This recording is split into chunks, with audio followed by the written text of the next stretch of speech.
Bonjour à tous et à toutes, j'espère que vous allez bien. Moi, super, en pleine forme. Changement de décor. En fait, j'ai fait un petit tour dans la capitale, voir des amis. Voilà. Alors aujourd'hui, je suis inspirée par un sujet. C'est l'image sociale et la représentation de la femme noire. Donc, du coup, je vais étudier ce sujet sur deux aspects. En fait, déjà, notre corps, la représentation de notre corps. Et l'autre côté, c'est l'image qu'on se fait de nous comme étant un peu euh, la, la femme sauvage, mais sous l'angle violente.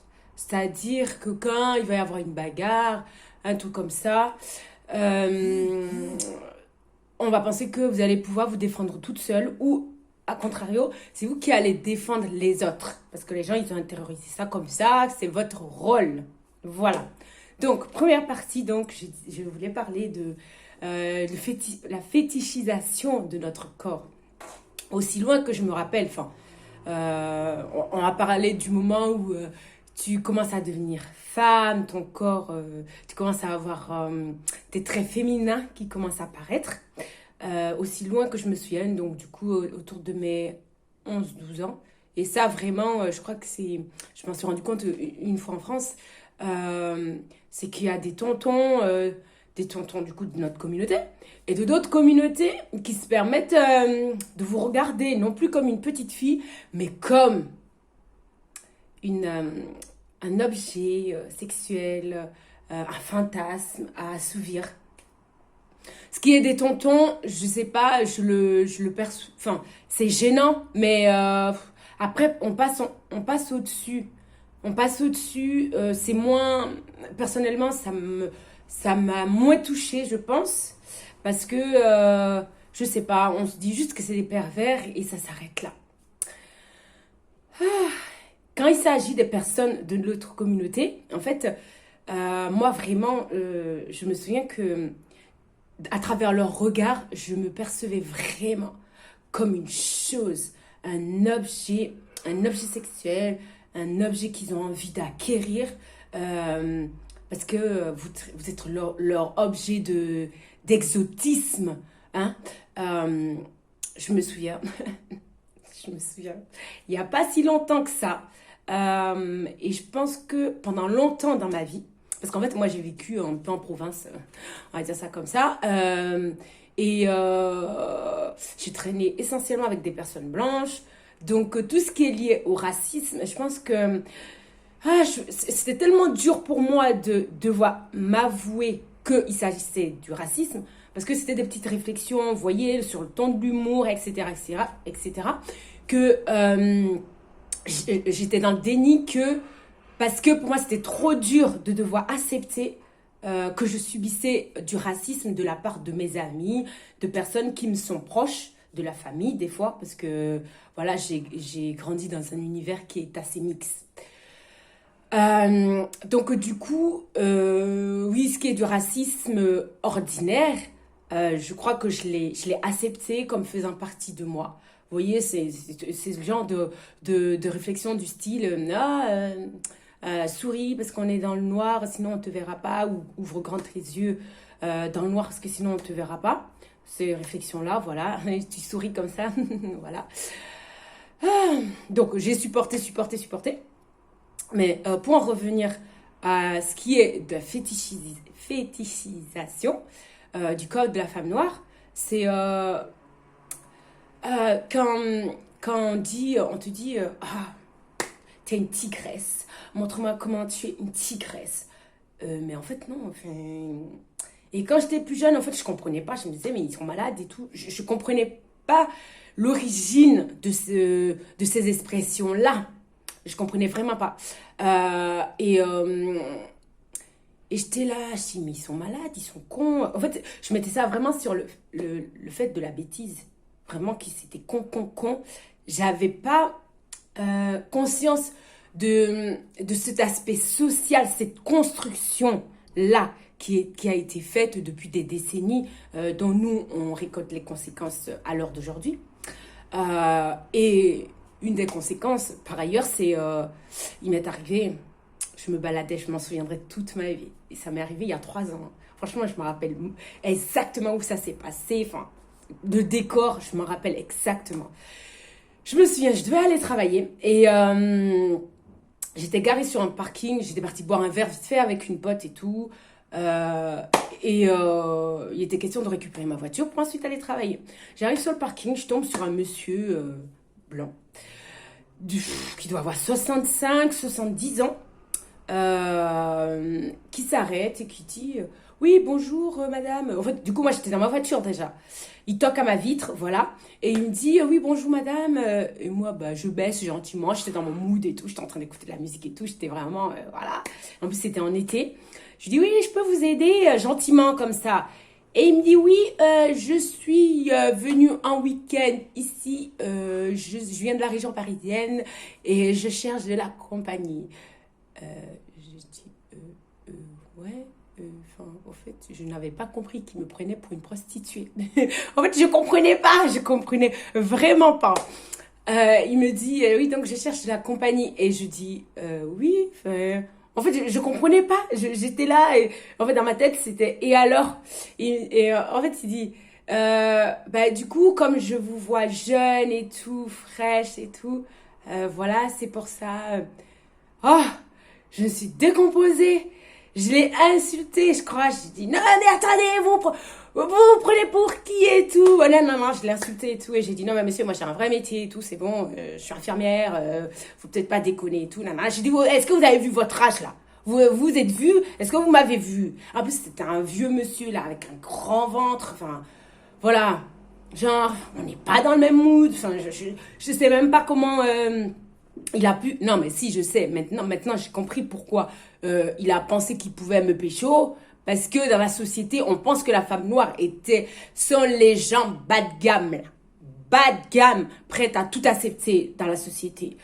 Donc, je pense qu'il faut déconstruire un peu tout ça.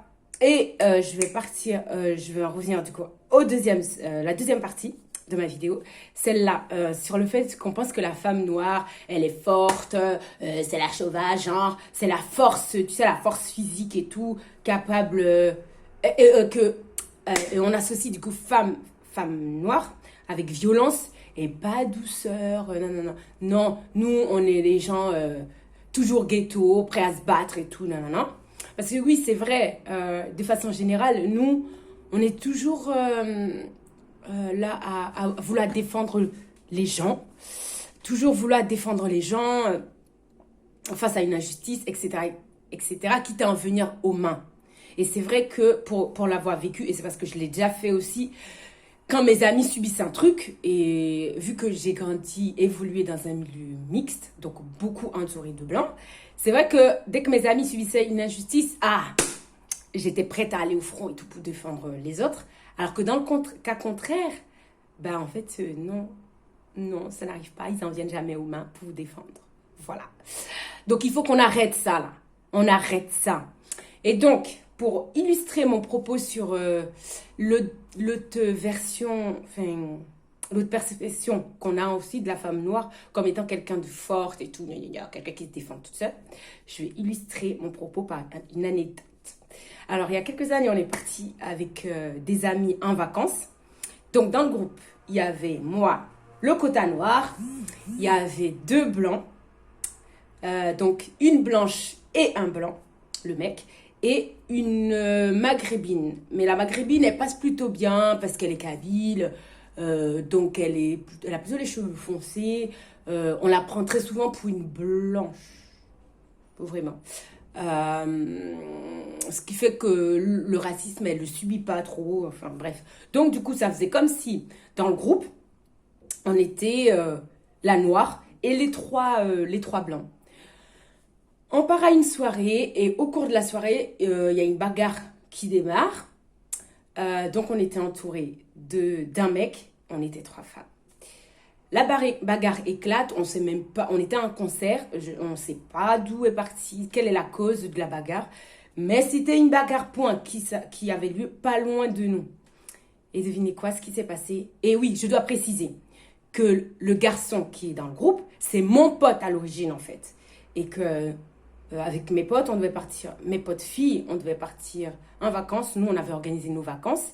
Et comme c'est quelqu'un qui, je sais, être très sociable, etc., etc., je lui ai proposé de venir avec nous. Et il a accepté. Donc, à la base, c'est ma personne, ce gars-là. C'est ma personne. Quand la bagarre a éclaté, qu'est-ce qui s'est passé? Il a attrapé la go arabe, là. Là, il a attrapé la blanche de l'autre côté.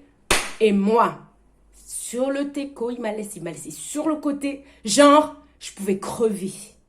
Je pouvais crever. En fait, je n'en croyais pas mes yeux. Hein, je me suis dit... En fait, j'étais tellement en état de choc. Je me suis dit, non, mais c'est pas mon pote.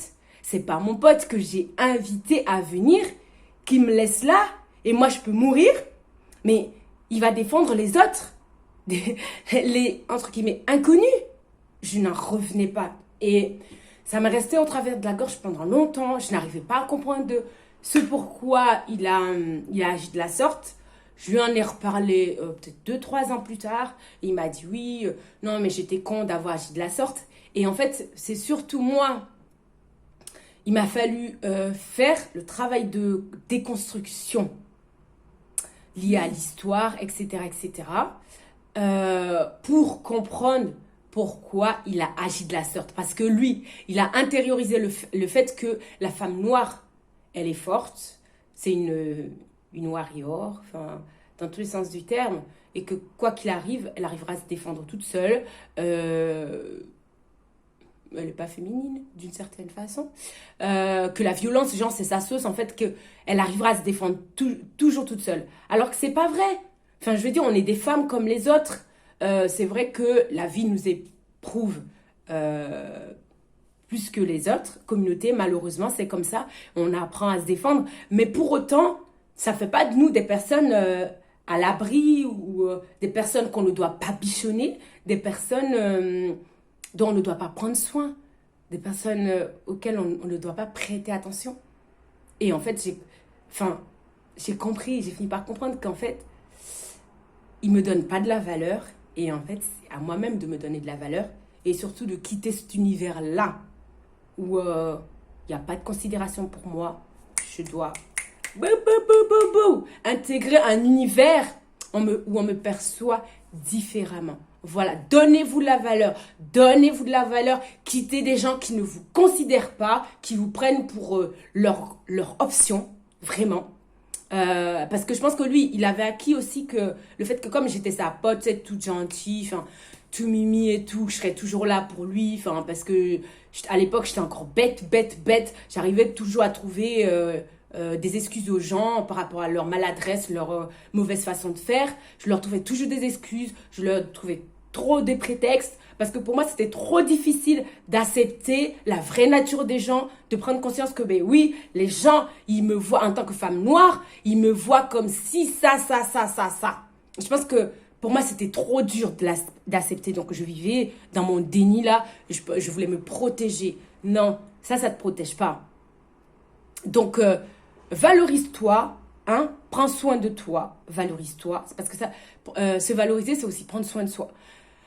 Prends soin de toi, valorise-toi en sortant des groupes qui ne te méritent plus. Et allez, avance. Parce que tu tomberas sur des personnes qui prendront conscience de ce que tu vaux, de ce que tu mérites. Mais pour que ça arrive, il faut que toi-même, tu te donnes de la valeur, que tu te valorises, que tu te favorises, que tu te priorises. Voilà, je vous laisse sur ça. Passez une bonne journée. À bientôt pour une nouvelle vidéo. Et n'hésitez pas à vous abonner. Faites des commentaires pour que je puisse m'améliorer parce que je débute. Hein. Voilà, j'aspire à m'améliorer et rentrer vraiment dans le game. Donc, n'hésitez pas à me faire des commentaires. Et oui, vous pouvez me retrouver sur Instagram sur la fierté d'être noire, ou ma page Facebook, c'est aussi la fierté d'être noire. Voilà. Je vous laisse sur ça. Prenez soin de vous. Passez une bonne journée. À bientôt.